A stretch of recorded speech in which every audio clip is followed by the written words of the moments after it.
चलिए बात करते हैं रिकंसिलिएशन की। देखिए अभी आपने कॉस्ट अकाउंटिंग सिस्टम पढ़ा जिसके अंदर आपने नॉन इंटीग्रेटेड कॉस्ट अकाउंटिंग पढ़ी, जिसके हिसाब से आप कॉस्ट अकाउंट्स के प्रॉफिट निकालते हैं। फाइनेंशियल अकाउंट्स में आप अपने प्रॉफिट्स निकालते हैं और दोनों के प्रॉफिट सेम नहीं आते। क्यों नहीं आते? There are number of reasons like provision for doubtful debt. वो आप फाइनेंशियल अकाउंट्स में तो लोगे लेकिन कॉस्ट अकाउंट में कहीं नहीं लेते। इंटरेस्ट ऑन इन्वेस्टमेंट आप फाइनेंशियल अकाउंट्स में तो दिखाओगे लेकिन कॉस्ट अकाउंटिंग में कहीं पर भी नहीं दिखाओगे। There are number of items like this. तो उनके बीच में जो प्रॉफिट में डिफरेंस आ रहा है उसको हम रिकंसाइल करते हैं कि क्यों आ रहा है। सेम एज BRS जो आप पढ़ के आ रहे हो अपने फाउंडेशन लेवल पे, एकदम सेम चीज है।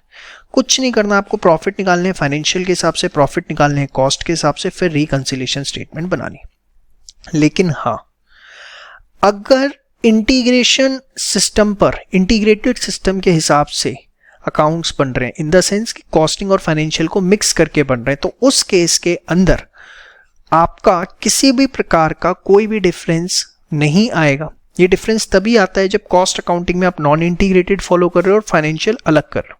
आप इंटीग्रेटेड सिस्टम फॉलो करो, कोई रिकंसिलिएशन स्टेटमेंट बनाने की जरूरत नहीं है क्योंकि उसमें कॉस्ट अकाउंटिंग और फाइनेंशियल अकाउंटिंग साथ साथ चलती है। समझ में आई बात?